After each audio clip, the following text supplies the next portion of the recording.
Perkenalkan,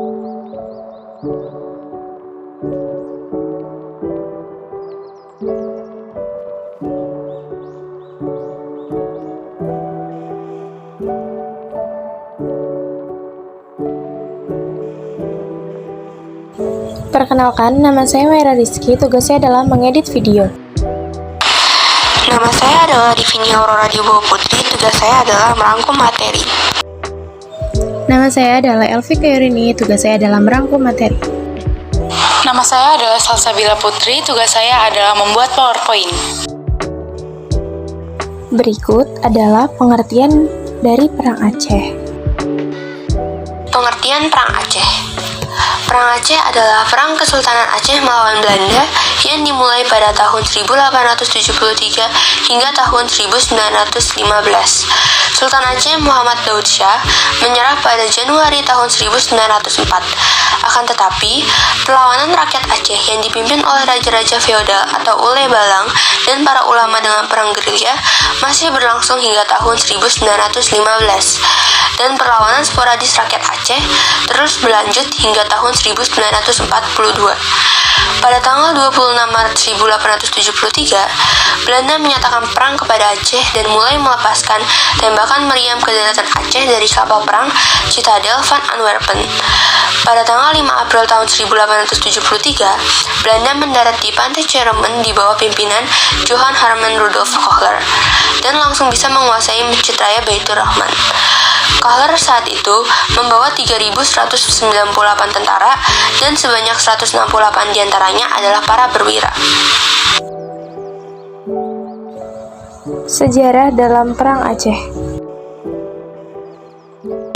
Belanda melakukan perjanjian damai dengan Aceh. Namun pemerintah kolonial menyadari bahwa Aceh menjadi wilayah penting untuk jalur perdagangan. Akhirnya, Aceh melanggar perjanjian kemudian memulai penyerangan.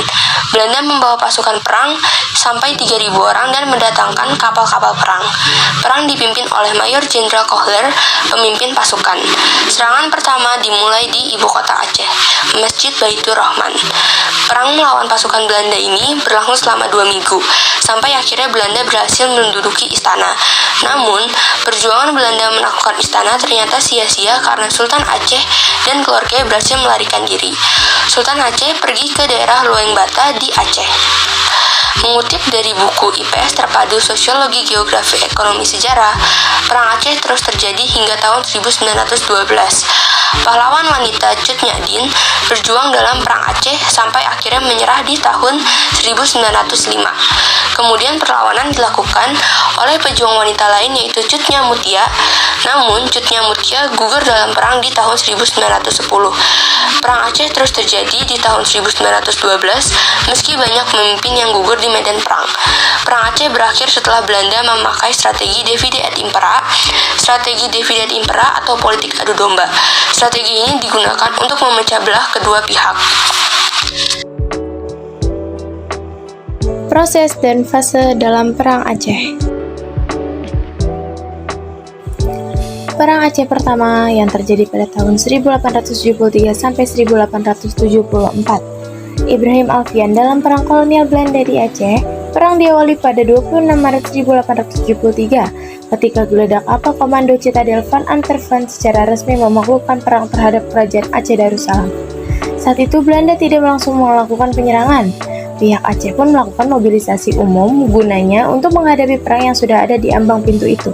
Pada 26 April 1873, pasukan Belanda yang dipimpin oleh Jenderal Kohler berlabuh di pantai Ciremen.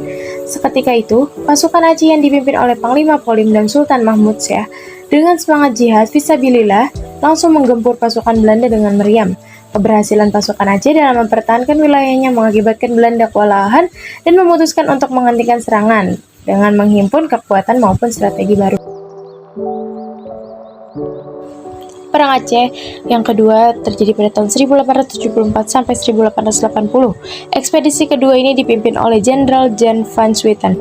Pasukan Aceh berhasil menguasai Kesultanan Aceh Darussalam, tetapi karena pasukan Aceh telah meninggalkan keraton dan bergerilya. Oleh karena itu, sama seperti periode sebelumnya, pasukan Belanda kewalahan menghadapi pasukan Perang Aceh. Perang kedua ini dipimpin oleh Tuanku Muhammad Daud. Perang ketiga ini pada tahun 1881 sampai 1896. Pejuang Aceh berhasil memobilisasi rakyat Aceh untuk melakukan perang gerilya melawan Belanda. Belanda semakin kewalahan dengan taktik dan semangat dari perang Aceh ini. Pada tahun 1891, Christian Snow, penasihat untuk urusan adat dari pemerintah kolonial, datang ke Aceh. Sebagai orang yang mengerti agama Islam, ia mendekati para ulama. Peran Snow ini menjadikan pasukan Belanda lebih terbantu karena ia menggunakan siasat menyerang dari dalam yang nantinya membuahi hasil gemilang. Bertepatan dengan kedatangan Snow ini, rakyat Aceh merasakan duka yang mendalam karena kematian Teuku Cikditiro.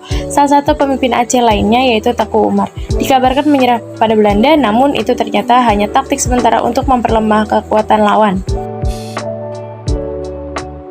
Perang Aceh keempat pada tahun 1896 sampai 1910. Ketiadaan Teuku Umar tidak membuat semangat rakyat Aceh pada menghadapi Belanda. Dipimpin oleh Cut Nyadin, istri Teuku Umar ini dengan dibantu oleh pejuang wanita bersama Pokut Bareng. Rakyat Aceh terus melakukan perlawanan hingga akhirnya Teuku Umar yang kembali bergabung dengan pasukan Aceh. Pada 11 Februari 1999, Teuku Umar gugur di Melobah. Perjuangan pun kembali dilanjutkan oleh Cut Nyadin bersama Pokut Bareng. Perang Aceh 1873 sampai 1912 mengungkapkan kondisi rakyat Aceh mulai melemah karena kematian dari beberapa pemimpinnya. Terlebih dari strategi merusak dari dalam yang dijadikan Snow juga berjalan dengan mulus dan semakin memperlemah pasukan dari rakyat Aceh. Pada tahun 1905, Cut Nyadin berhasil ditangkap dan kemudian wafat pada 1910. Kematian Cut Nyadin ini pun menjadi pertanda berakhirnya Perang Aceh. Tokoh-tokoh dalam Perang Aceh adalah sebagai berikut. Teuku Cikditiro, salah satu tokoh penting selama Perang Aceh dari Indonesia adalah Teuku Cikditiro yang kebetulan menjadi pemimpin pasukan.